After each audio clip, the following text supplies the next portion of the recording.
नमस्कार. आज आपण महाराष्ट्रातील जालना जिल्ह्यातल्या एका महत्त्वाच्या शहराबद्दल बोलणार आहोत. अंबड. हो, अंबड शहर. हे शहर मत्स्योदरी देवीच्या मंदिरासाठी तर खूप प्रसिद्ध आहेच, पण त्याची एक वेगळी ओळख, त्याचा इतिहास आणि आजचं स्वरूप यावर आपण आज चर्चा करणार आहोत. बरोबर. आपल्याकडे अंबड, मत्स्योदरी ते आधुनिक शहर यावर आधारित काही माहिती आहे. तर मग याच माहितीच्या आधारे अंबड शहराला जरा जवळून ओळखूया. नक्कीच. सुरुवात नावापासूनच करूया का? अंबड नाव कसं पडलं यामागे एक रंजक गोष्ट आहे असं म्हणतात. हो, सांगा ना. म्हणजे असं सांगितलं जातं की पूर्वी इथे राजा अंबरीश होते.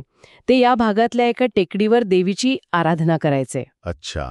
आणि गंमत म्हणजे त्या टेकडीचा आकार म्हणे माशासारखा होता. अरे वा, माशासारखा. हो, म्हणूनच देवीला नाव मिळालं मत्स्योदरी, म्हणजे माशाच्या उदरात वास करणारे. मत्स्य उदरी. बरोबर. आणि मग राजा अंबरीश यांच्या नावावरून शहराचं नाव अंबड झालं अशी एक मान्यता आहे. वा, ही नावामागची कथा तर खरंच खूप इंटरेस्टिंग आहे.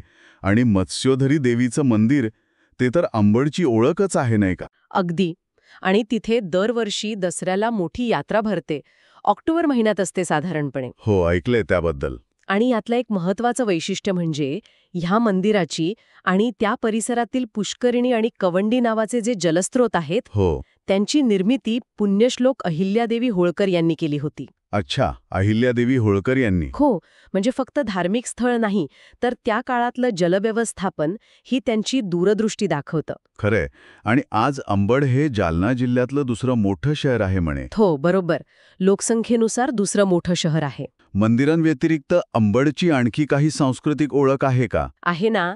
एक खूप खास गोष्ट म्हणजे इथला दत्ता जयंती संगीत महोत्सव. संगीत महोत्सव. हो, आणि हा काही आजकालचा नाहीये.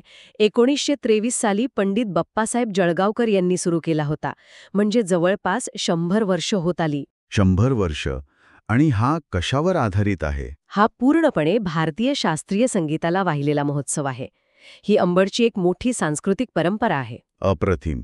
100 वर्षांची शास्त्रीय संगीताची परंपरा जपणं हे खूप मोठं काम आहे.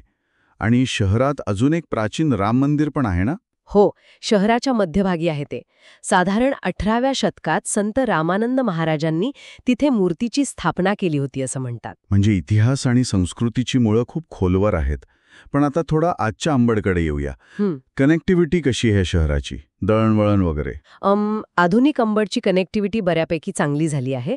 म्हणजे औरंगाबाद, बीड, पैठण, घनसावंगी या महत्वाच्या शहरांशी अंबड थेट रस्त्यांनी जोडलेला आहे. अच्छा. राष्ट्रीय महामार्ग 52 म्हणजे NH52 तो तर फक्त 20 किलोमीटरवर आहे. म्हणजे मुख्य रस्त्याला लगेच जोडणी आहे. हो, आणि भविष्यात आणखी सुधारणा होणार आहे.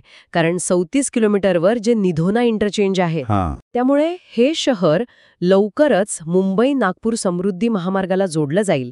याचा विकासावर नक्कीच चांगला परिणाम होईल. हे तर उत्तम झालं. आणि रेल्वे किंवा विमानसेवा? जवळचं रेल्वे स्टेशन जालना आहे. ते साधारण 28 किलोमीटर अंतरावर आहे. ठीक. आणि सगळ्यात जवळचं विमानतळ औरंगाबादला आहे, जे सुमारे 65 किलोमीटरवर आहे. त्यामुळे कनेक्टिव्हिटी ठीकठाक आहे म्हणायला हरकत नाही. आता शिक्षणाबद्दल बोलूया. शैक्षणिक सुविधा कशा आहेत अंबडमध्ये? शिक्षण क्षेत्रात अंबड खरंच महत्वाचं केंद्र बनत चाललंय. इथे शासकीय तंत्रनिकेतन आहे. Government polytechnic? हो, जालना जिल्ह्यात फक्त 2 आहेत, त्यापैकी एक अंबडला आहे. अरे वा. त्याशिवाय फार्मसी कॉलेज आहे, D.Ed. B.Ed. कॉलेज आहे, ITI आहे, आणि आता तर कला, विज्ञान, संगणक, व्यवस्थापन आणि नर्सिंगची कॉलेजेस पण आहेत. म्हणजे बऱ्यापैकी पर्याय उपलब्ध आहेत. हो, आणि जुन्या शाळा पण आहेत, जसं की ZP शाळा, Matsyodari college, Jain English school. म्हणजे शैक्षणिक संस्थांचं जाळं चांगलं आहे. हे ऐकून बरं वाटलं. आणि आरोग्य सुविधा, दवाखाने वगैरे? आरोग्य सेवांच्या बाबतीतही अंबड मागे नाही. इथे एक शासकीय रुग्णालय आहेच. अच्छा. आणि त्यासोबत अनेक खासगी दवाखाने, क्लिनिक्स आहेत. त्यामुळे अंबड आणि आजूबाजूच्या खेड्यापाड्यातून लोक उपचारासाठी इथे येतात. म्हणजे आसपासच्या भागासाठी हे एक महत्त्वाचं आरोग्य केंद्र आहे. अगदी. 2001च्या जनगणनेनुसारची आकडेवारी पाहिली तर तेव्हा लोकसंख्या 80,000च्या आसपास होती. आणि साक्षरता दर 65% होता, जो तेव्हाच्या राष्ट्रीय सरासरीपेक्षा जास्त होता. हो, चांगली गोष्ट आहे ही. हो. आणि लोकसंख्येत साधारण 53% पुरुष आणि 47% स्त्रिया होत्या.